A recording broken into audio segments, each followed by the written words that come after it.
it chapter by chapter, one bite at a time.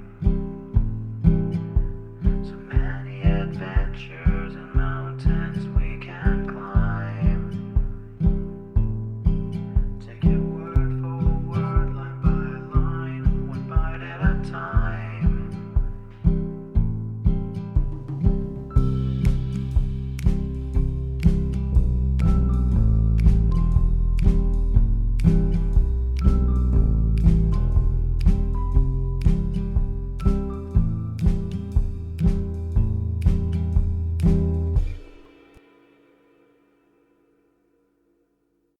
Welcome to Bite at a Time Books, where we read you your favorite classics one bite at a time. My name is Bree Carlile, and I love to read, and wanted to share my passion with listeners like you. If you want to know what's coming next and vote on upcoming books, sign up for our newsletter at biteatatimebooks.com. You'll also find our new t-shirts in the shop, including podcast shirts and quote shirts from your favorite classic novels. Be sure to follow my show on your favorite podcast platform so you get all the new episodes. You can find most of our links in the show notes. But also our website, biteatatimebooks.com, includes all of the links for our show, including to our Patreon to support the show, and YouTube, where we have special behind the narration of the episodes. We're part of the Bite at a Time Books Productions Network. If you'd also like to hear what inspired your favorite classic authors to write their novels, and what was going on in the world at the time, check out the Bite at a Time Books Behind the Story podcast, wherever you listen to podcasts. Please note, while we try to keep the text as close to the original as possible, some words have been changed to honor the marginalized communities who've identified the words as harmful, and to stay in alignment with Bite at a Time Books' brand values. Today we'll be continuing Little Men by Louisa May Alcott. Chapter 12, Huckleberries. There was a great clashing of tin pails, much running to and fro, and frequent demands for something to eat, one August afternoon, for the boys were going huckleberrying, and made as much stir about it as if they were setting out to find the Northwest Passage. Now, my lads, get off as quietly as you can, for Rob is safely out of the way and won't see you, said Mrs. Bear, as she tied Daisy's broad-brimmed hat and settled the great blue pinafore in which she had enveloped Nan. But the plan did not succeed, for Rob had heard the bustle, decided to go, and prepared himself without a thought of disappointment. The troop was just getting underway when the little man came marching downstairs with his best hat on, a bright tin pail in his hand and a face beaming with satisfaction. "Oh dear, now we shall have a scene," sighed Mrs. Bear, who found her eldest son very hard to manage at times. "I'm all ready," said Rob, and took his place in the ranks with such perfect unconsciousness of his mistake that it really was very hard to undeceive him. "It's too far for you, my love. Stay and take care of me, for I shall be all alone," began his mother. "You've got Teddy. I'm a big boy, so I can go. You said I might when I was bigger, and I am now," persisted Rob, with a cloud beginning to dim the brightness of his happy face. "We're going up to the great pasture, and it's ever so far. We don't want you tagging on," cried Jack, who did not admire the little boys. "I won't tag. I'll run and keep up. Oh, Mama, let me go. I want to fill my new pail, and I'll bring 'em all to you. Please, please, I'll be good," prayed Robbie, looking up at his mother, so grieved and disappointed that her heart began to fail her. "But, my dearie, you'll get so tired and hot, you won't have a good time. Wait till I go, and then we will stay all day and pick as many berries as you want." "You never do go, you're so busy, and I'm tired of waiting. I'd rather go and get the berries for you all myself. I love to pick 'em, and I want to fill my new pail dreadfully," sobbed Rob. The pathetic sight of great tears tinkled into the dear new pail, and threatened to fill it with salt water instead of huckleberries, touched all the ladies present. His mother patted the weeper on his back. Daisy offered to stay home with him, and Nan said in her decided way, "Let him come. I'll take care of him. If Franz was going, I wouldn't mind, for he is very careful, but he is hanging with the father. "And I'm not sure about the rest of you," began Mrs. Bear. "It's so far," put in Jack. "I'd carry him if I was going. Wish I was," said Dan with a sigh. "Thank you, dear, but you must take care of your foot. I wish I could go. Stop a minute, I think I can manage it after all." And Mrs. Bear ran out to the steps, waving her apron wildly. Silas was just driving away in the hay cart, but turned back and agreed at once when Mrs. Joe proposed that he should take the whole party to the pasture and go for them at 5 o'clock. "It will delay your work a little, but never mind. We will pay you in huckleberry pies," said Mrs. Joe, knowing Silas's weak point. His rough brown face brightened up, and he said with a cheery ha-ha, "Well now, Miss Bear, if you go to bribing of me, I shall give in right away." "Now, boys, I've arranged it so that you can all go," said Mrs. Bear, running back again, much relieved, for she loved to make them happy and always felt miserable when she disturbed the serenity of her little sons. For she believed that the small hopes and plans and pleasures of children should be tenderly respected by grown-up people, and never rudely thwarted or ridiculed. "Can I go?" said Dan, delighted. "I thought especially of you. Be careful and never mind the berries, but sit about and enjoy the lovely things which you know how to find all about you," answered Mrs. Bear, who remembered his kind offer to her boy. Me too, sung Rob, dancing with joy, and clapping his precious pail and cover like castanets. "Yes, and Daisy and Nan must take good care of you. Be at the bars at 5 o'clock, and Silas will come for you all." Robbie cast himself upon his mother in a burst of gratitude, promising to bring her every berry he picked and not eat one. And they were all packed into the hay cart and went rattling away, the brightest face among the dozen being that of Rob, as he sat between his two temporary little mothers, beaming upon the whole world and waving his best hat. For his indulgent mamma had not the heart to bereave him of it, since this was a gala day to him. Such a happy afternoon as they had, in spite of the mishaps which usually occur on such expeditions. Of course, Tommy came to grief, tumbled upon a hornet's nest and got stung, but being used to woe, he bore the smart manfully, till Dan suggested the application of damp earth, which must assuage the pain. Daisy saw a snake, and flying from it lost half her berries. But Demi helped her to fill up again and discussed reptiles most learnedly the while. Ned fell out of a tree and split his jacket down the back, but suffered no other fracture. Emil and Jack established rival claims to a certain thick patch, and while they were squabbling about it, Stuffy quickly and quietly stripped the bushes and fled to the protection of Dan, who was enjoying himself immensely. The crutch was no longer necessary, and he was delighted to see how strong his foot felt as he roamed about the great pasture full of interesting rocks and stumps, with the familiar little creatures in the grass and well-known insects dancing in the air. But of all the adventures that happened on this afternoon, that which befell Nan and Rob was the most exciting, and it long remained one of the favorite histories of the household. Having explored the country pretty generally, torn 3 rents in her frock, and scratched her face in a barberry bush, Nan began to pick the berries that shone like big black beads on the low green bushes.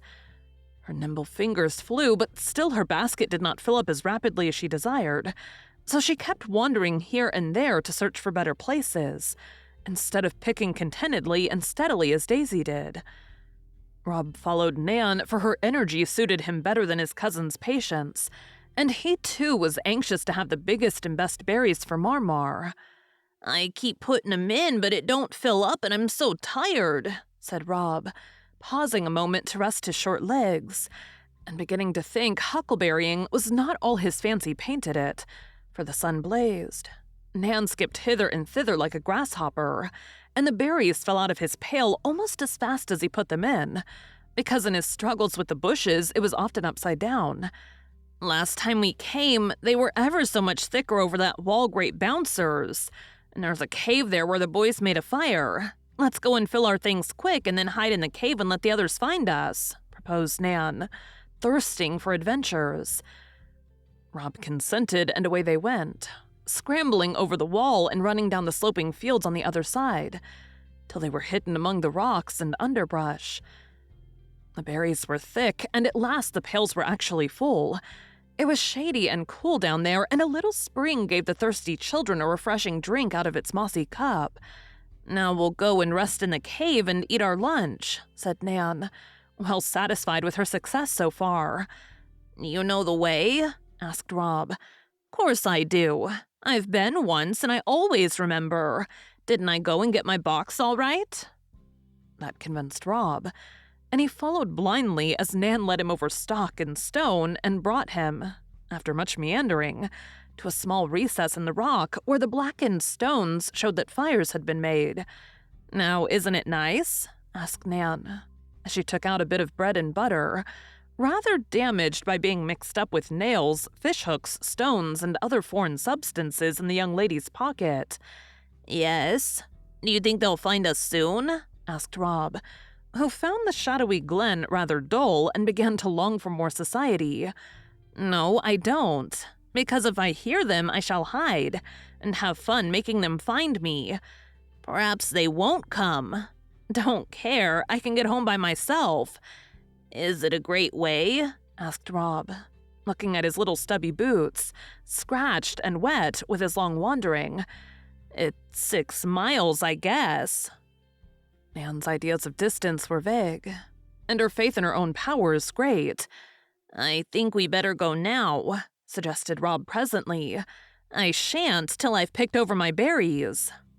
And Nan began what seemed to Rob an endless task. "Oh dear, you said you'd take good care of me," he sighed as the sun seemed to drop behind the hill all of a sudden. "Well, I am taking good care of you as hard as I can. Don't be cross, child, I'll go in a minute," said Nan, who considered 5-year-old Robbie a mere infant compared to herself. So little Rob sat looking anxiously about him, and waiting patiently, for spite of some misgivings, he felt great confidence in Nan. "I guess it's going to be a night pretty soon," he observed as if to himself, as a mosquito bit him and the frogs in a neighboring marsh began to pipe up for the evening concert. "My goodness me, so it is. Come right away this minute, or they'll be gone," cried Nan, looking up from her work and suddenly perceiving that the sun was down. "I heard a horn about an hour ago. Maybe they were blowing for us," said Rob, trudging after his guide as she scrambled up the steep hill. "Where was it?" asked Nan, stopping short. "Over that way." He pointed with a dirty little finger in an entirely wrong direction.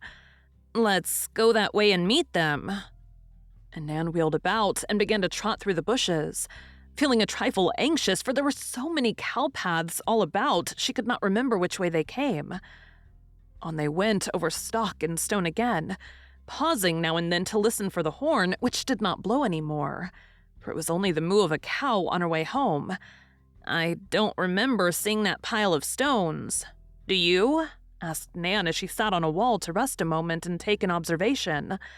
"I don't remember anything, but I want to go home."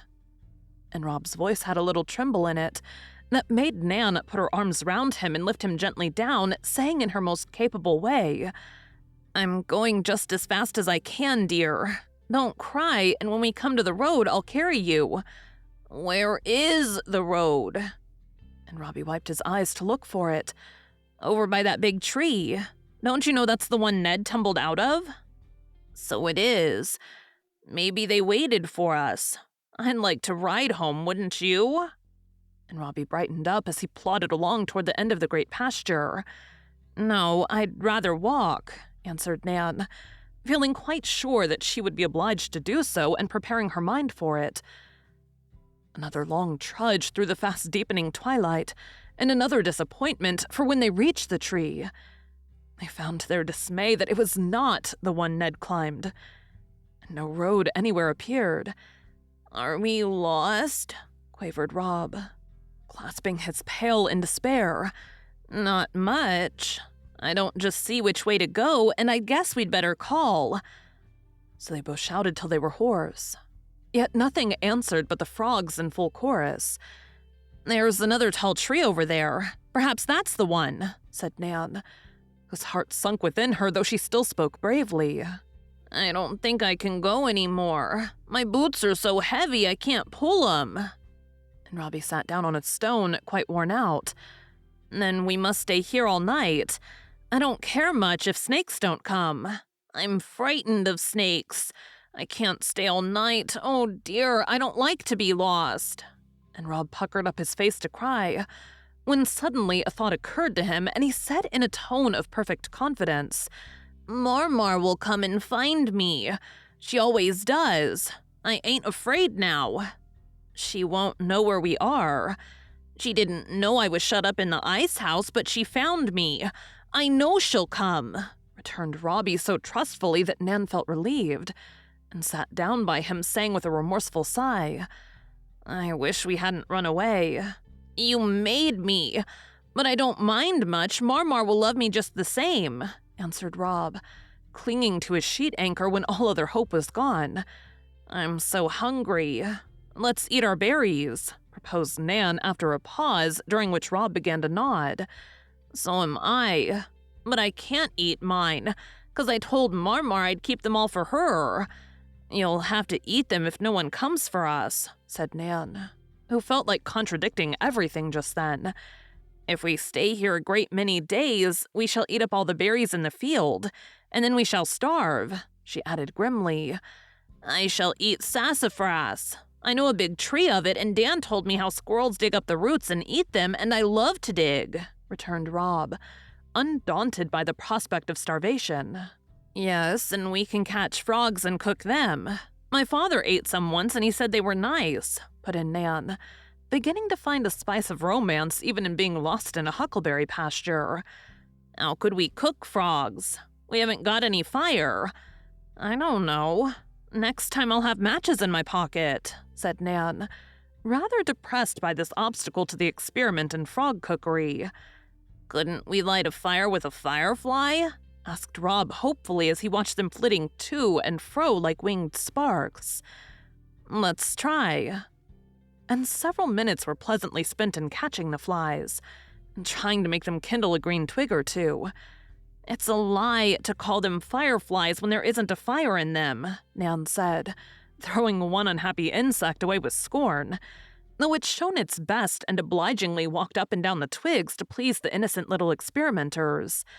Marmar's a good while coming, said Rob after another pause, during which they watched the stars overhead, smelt the sweet fern crushed underfoot, and listened to the crickets' serenade.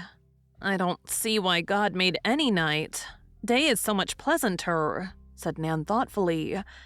It's to sleep in, answered Rob with a yawn.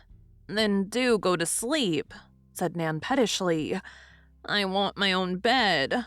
Oh, I wish I could see Teddy, cried Rob, painfully reminded of home by the soft chirp of birds safe in their little nests.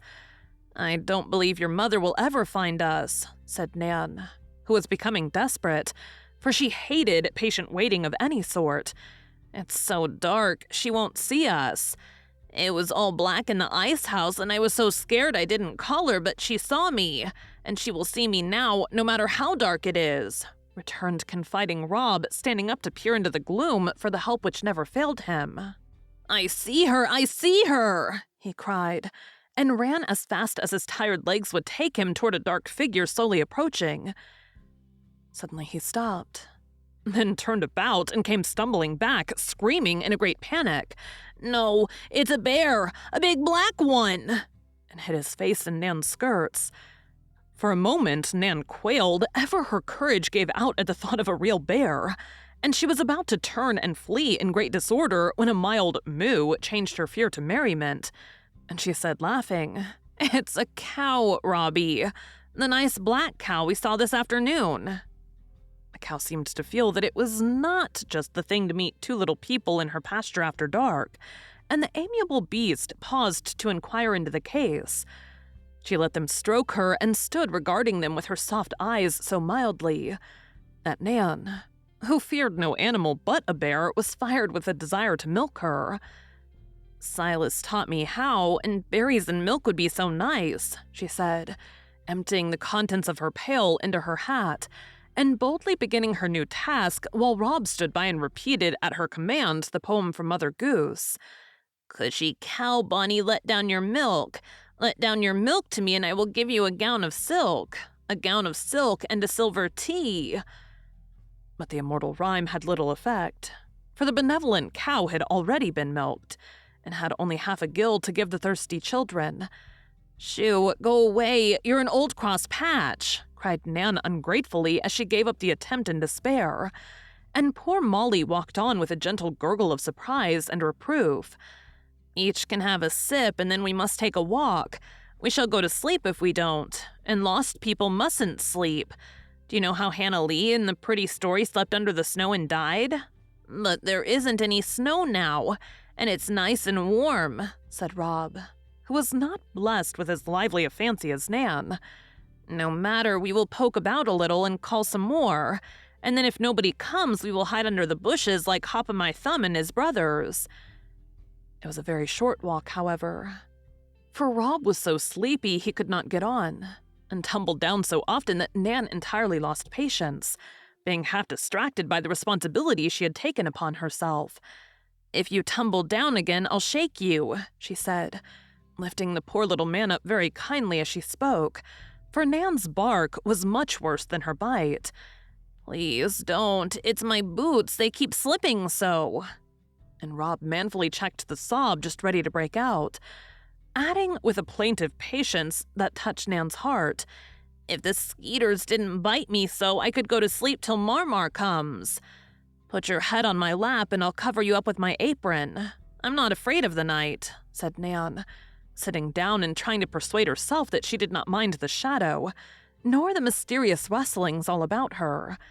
"Wake me up when she comes," said Rob, and was fast asleep in 5 minutes with his head in Nan's lap under the pinafore. The little girl sat for some 15 minutes, staring about her with anxious eyes, and feeling as if each second was an hour. Then a pale light began to glimmer over the hilltop, and she said to herself, "I guess the night is over and morning is coming. I'd like to see the sun rise, so I'll watch, and when it comes up we can find our way right home." But before the moon's round face peeped above the hill to destroy her hope, Nan had fallen asleep, leaning back in a little bower of tall ferns, and was deep in a midsummer night's dream of fireflies and blue aprons, mountains of huckleberries, and Robbie wiping away the tears of a black cow who sobbed, "I want to go home, I want to go home," while the children were sleeping, peacefully lulled by the drowsy hum of many neighborly mosquitoes. The family at home were in a great state of agitation. The hay cart came at 5, and all but Jack, Emil, Nan, and Rob were at the bars ready for it. Franz drove instead of Silas, and when the boys told him that the others were going home through the wood, he said, looking ill-pleased, "They ought to have left Rob to ride. He'll be tired out by the long walk. It's shorter that way, and they will carry him," said Stuffy, who was in a hurry for his supper. "You're sure Nan and Rob went with him?"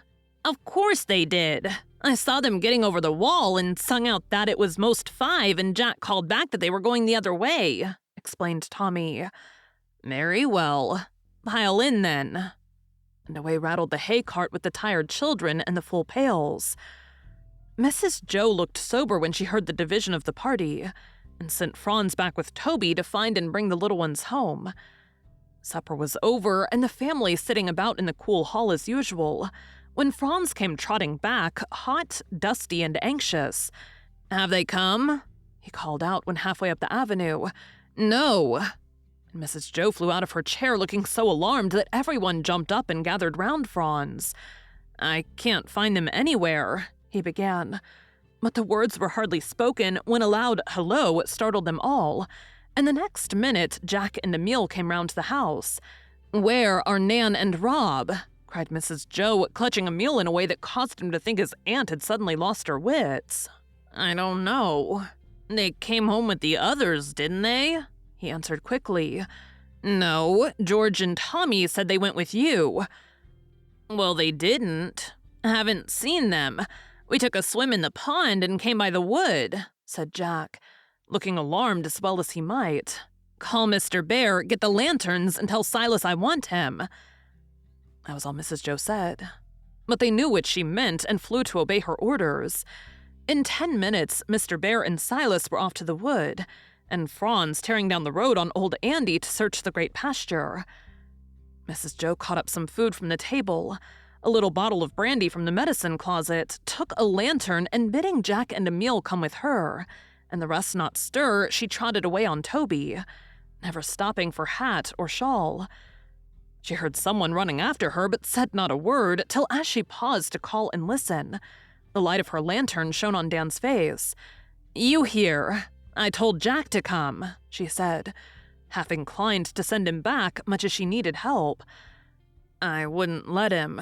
He and Emil hadn't had any supper, and I wanted to come more than they did," he said, taking the lantern from her and smiling up in her face with the steady look in his eyes that made her feel as if, boy though he was, she had someone to depend on. Off she jumped and ordered him on to Toby, in spite of his pleading to walk.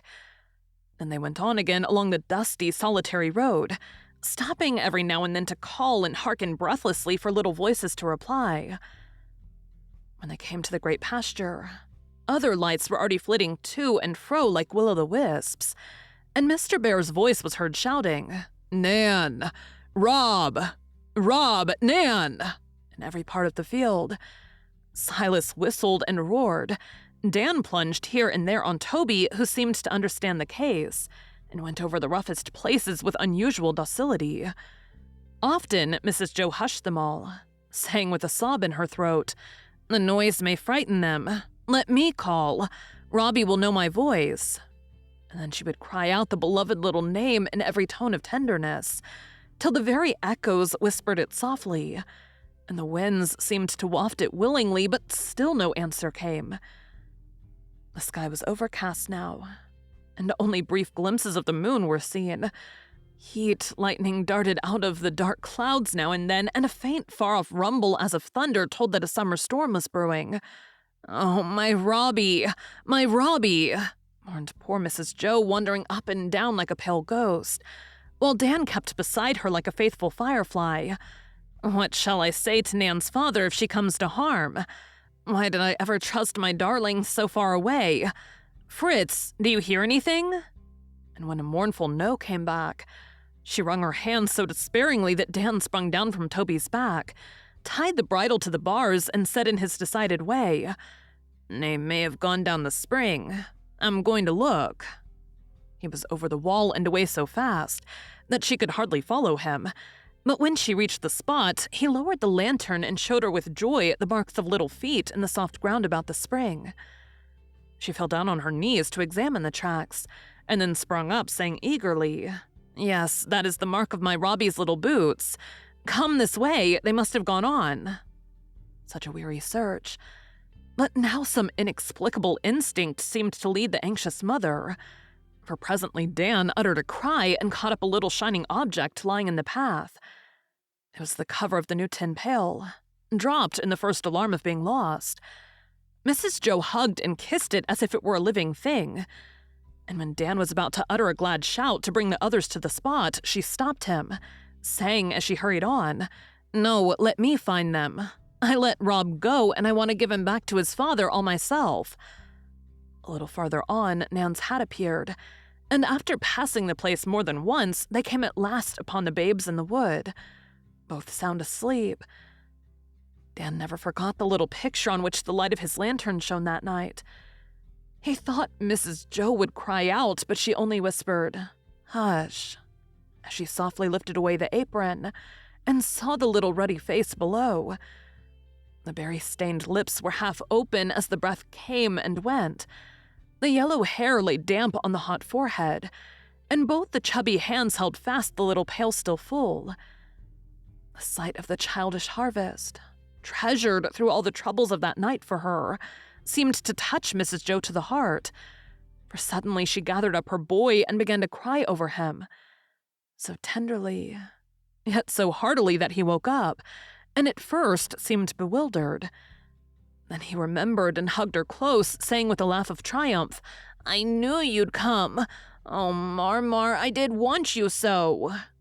For a moment they kissed and clung to one another, quite forgetting all the world, For no matter how lost and soiled and worn out wandering sons may be, mothers can forgive and forget everything as they fold them in their fostering arms. Happy the son whose faith in his mother remains unchanged, and who through all his wanderings has kept some filial token to repay her brave and tender love. Dan, meantime, picked Nan out of her bush, and with a gentleness none but Teddy ever saw in him before, he soothed her first alarm at the sudden waking and wiped away her tears, for Nan also began to cry for joy. It was so good to see a kind face and feel a strong arm round her after what seemed to her ages of loneliness and fear. My poor little girl, don't cry. You are all safe now, and no one shall say a word of blame tonight, said Mrs. Joe, taking Nan in her capacious embrace and cuddling both children as a hen might gather her lost chickens under her motherly wings. It was my fault, but I'm sorry. I tried to take care of him, and I covered him up and let him sleep and didn't touch his berries. I was so hungry, and I never will do it again. Truly, never, never, sobbed Nan, quite lost in a sea of penitence and thankfulness. Call them now and let us get home, said Mrs. Joe. And Dan, getting upon the wall, sent a joyful word, "Found," ringing over the field. How the wandering lights came dancing from all sides and gathered round the little group among the sweet fern bushes. Such a hugging and kissing and talking and crying as went on must have amazed the glowworms, and evidently delighted the mosquitoes, for they hummed frantically, while the little moths came in flocks to the party, and the frogs croaked as if they could not express their satisfaction loudly enough.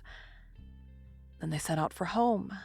A queer party, for Franz rode on to tell the news. Dan and Toby led the way. Then came Nan in the strong arms of Silas, who considered her the smartest little baggage he ever saw, and teased her all the way home about her pranks. Mrs. Bear would let no one carry Rob but himself, and the little fellow, refreshed by sleep, sat up and chattered gaily, feeling himself a hero while his mother went beside him holding on to any pat of his precious little body that came handy, and never tired of hearing him say, "I knew Marmar would come," or seeing him lean down to kiss her and put a plump berry into her mouth, "'cause he picked 'em all for her." The moon shone out just as they reached the avenue, and all the boys came shouting to meet them. So the lost lambs were born in triumph and safety, and landed in the dining room where the unromantic little things demanded supper instead of preferring kisses and caresses. They were set down to bread and milk, while the entire household stood round to gaze upon them. Nan soon recovered her spirits, and recounted her perils with a relish now that they were all over. Rob seemed absorbed in his food, but put down his spoon all of a sudden and set up a doleful roar.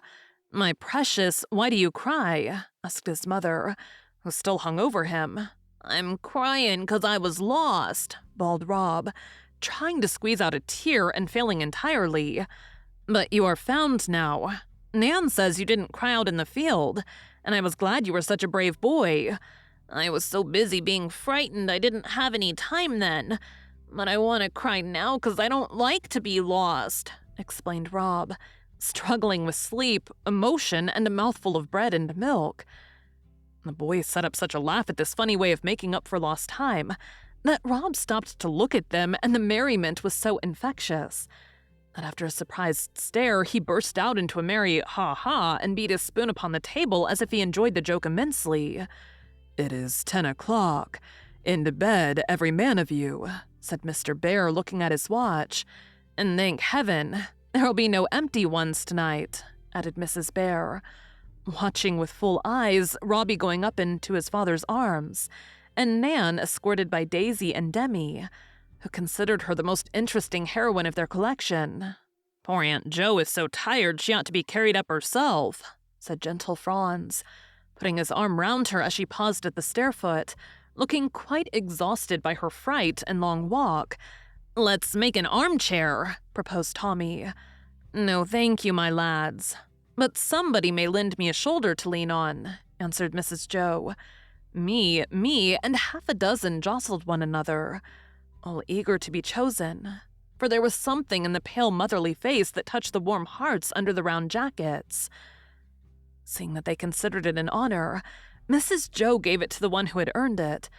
And nobody grumbled when she put her arm on Dan's broad shoulder, saying with a look that made him color up with pride and pleasure, "He found the children, so I think he must help me up." Dan felt richly rewarded for his evening's work. Not only that he was chosen from all the rest to go proudly up bearing the lamp, but because Mrs. Joe said heartily, "Good night, my boy. God bless you," as he left her at her door. "I wish I was your boy," said Dan, who felt as if danger and trouble had somehow brought him nearer than ever to her. "You shall be my oldest son." And she sealed her promise with a kiss that made Dan hers entirely.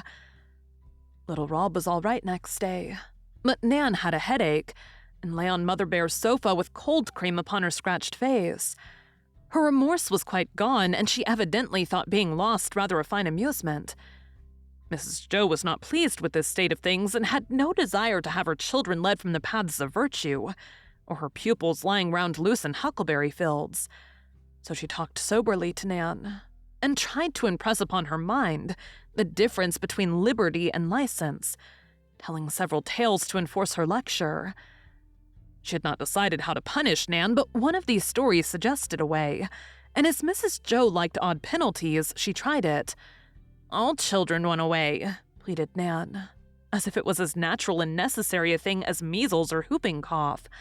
"Not all, and some who do run away don't get found again," answered Mrs. Joe. "Didn't you do it yourself?" asked Nan, whose keen little eyes saw some traces of a kindred spirit in the serious lady who was sewing so morally before her. Mrs. Joe laughed, and owned that she did. "Tell about it," demanded Nan, feeling that she was getting the upper hand in the discussion. Mrs. Joe saw that and sobered down at once, saying with a remorseful shake of the head, "I did it a good many times, and led my poor mother rather a hard life with my pranks till she cured me." "How?" And Nan sat up with a face full of interest. "I had a new pair of shoes once and wanted to show them. So though I was told not to leave the garden, I ran away and was wandering about all day. It was in the city, and why I wasn't killed, I don't know. Such a time as I had, I frolicked in the park with dogs, sailed boats in the back bay with strange boys, dined with a little Irish beggar girl on salt, fish, and potatoes, and was found at last fast asleep on a doorstep with my arms round a great dog. It was late in the evening, and I was dirty as a little pig, and the new shoes were worn out, I had traveled so far." "How nice," cried Nan, looking all ready to go and do it herself. "It was not nice next day." And Mrs. Joe tried to keep her eyes from betraying how much she enjoyed the memory of her early capers. "Did your mother whip you?" asked Nan curiously. "She never whipped me but once, and then she begged my pardon. I don't think I ever should have forgiven her. It hurt my feelings so much." "Why did she beg your pardon?" "My father don't." "Because, when she had done it, I turned round and said, 'Well, you are mad yourself and ought to be whipped as much as me.' She looked at me a minute, then her anger all died out, and she said as if ashamed, 'You're right, Joe. I am angry. And why should I punish you for being in a passion when I set you such a bad example? Forgive me, dear, and let us try to help one another in a better way.' I never forgot it, and it did me more good than a dozen rods." Nan sat thoughtfully turning the little cold cream jar for a minute, and Mrs. Joe said nothing, but let that idea get well into the busy little mind that was so quick to see and feel what went on about her. "I like that," said Nan presently, and her face looked less elfish, with its sharp eyes, inquisitive nose, and mischievous mouth. "What did your mother do to you when you ran away that time?"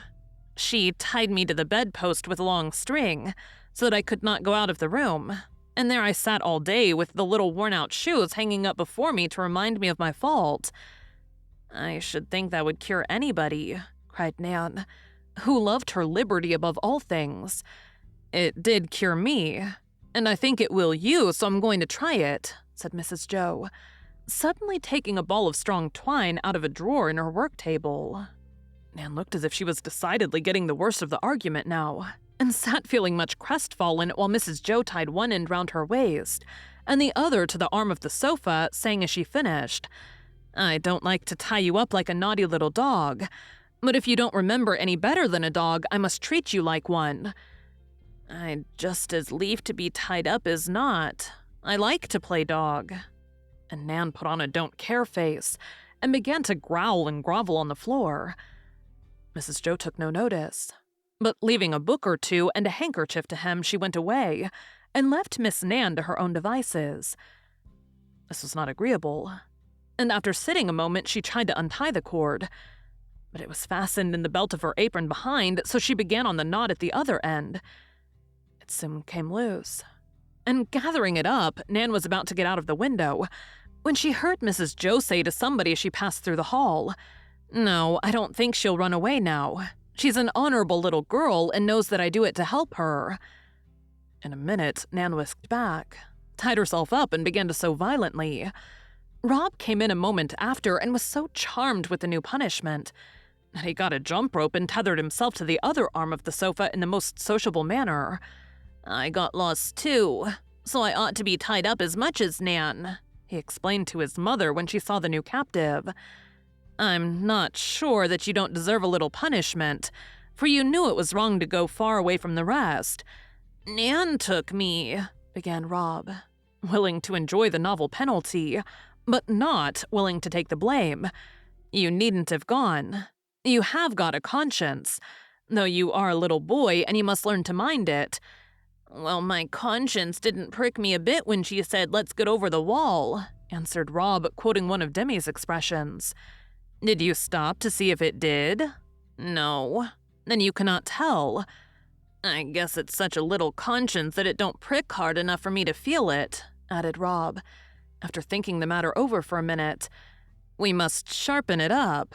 It's bad to have a dull conscience, so you may stay here till dinner time and talk about it with Nan. I trust you both not to untie yourselves till I say the word." "No, we won't," said both, feeling a certain sense of virtue in helping to punish themselves. For an hour they were very good. Then they grew tired of one room and longed to get out. Never had the hall seemed so inviting. Even the little bedroom acquired a sudden interest, and they would gladly have gone in and played tent with the curtains of the best bed. The open windows drove them wild because they could not reach them, and the outer world seemed so beautiful they wondered how they ever found the heart to say it was dull. Nan pined for a race round the lawn, and Rob remembered with dismay that he had not fed his dog that morning, and wondered what poor Pollux would do. They watched the clock, and Nan did some nice calculations in minutes and seconds, while Rob learned to tell all the hours between 8 and 1 so well that he never forgot them. It was maddening to smell the dinner, to know that there was to be a succotash and huckleberry pudding, and to feel that they would not be on the spot to secure good helps of both. When Mary Ann began to set the table, they nearly cut themselves in two trying to see what meat there was to be, and Nan offered to help her make the beds if she would only see that she had lots of sauce on her pudding. When the boys came bursting out of school, they found the children tugging at their halters like a pair of restive little colts, and were much edified as well as amused by the sequel to the exciting adventures of the night. "Untie me now, Mar. My conscience will prick like a pin next time, I know it will," said Rob as the bell rang, and Teddy came to look at him with sorrowful surprise. "We shall see," answered his mother, setting him free. He took a good run down the hall, back through the dining room, and brought up beside Nan, quite beaming with virtuous satisfaction. "I'll bring her dinner to her. May I?" he asked, pitying his fellow captive. "That's my kind little son. Yes, pull out the table and get a chair." Mrs. Joe hurried away to quell the ardor of the others, who were always in a raging state of hunger at noon. Nan ate alone, and spent a long afternoon attached to the sofa. Mrs. Bear lengthened her bonds so that she could look out of the window, and there she stood watching the boys play, and all the little summer creatures enjoying their liberty. Daisy had a picnic for the dolls on the lawn, so that Nan might see the fun if she could not join in it. Tommy turned his best somersaults to console her. Demi sat on the steps reading aloud to himself, which amused Nan a good deal, and Dan brought a little tree toad to show her as the most delicate attention in his power. But nothing atoned for the loss of freedom, and a few hours of confinement taught Nan how precious it was. A good many thoughts went through the little head that lay on the windowsill during the last quiet hour, when all the children went to the brook to see Emile's new ship launched. She was to have christened it, and had depended on smashing a tiny bottle of currant wine over the prow, as it was named Josephine in honor of Mrs. Bear. Now she had lost her chance, and Daisy wouldn't do it half so well.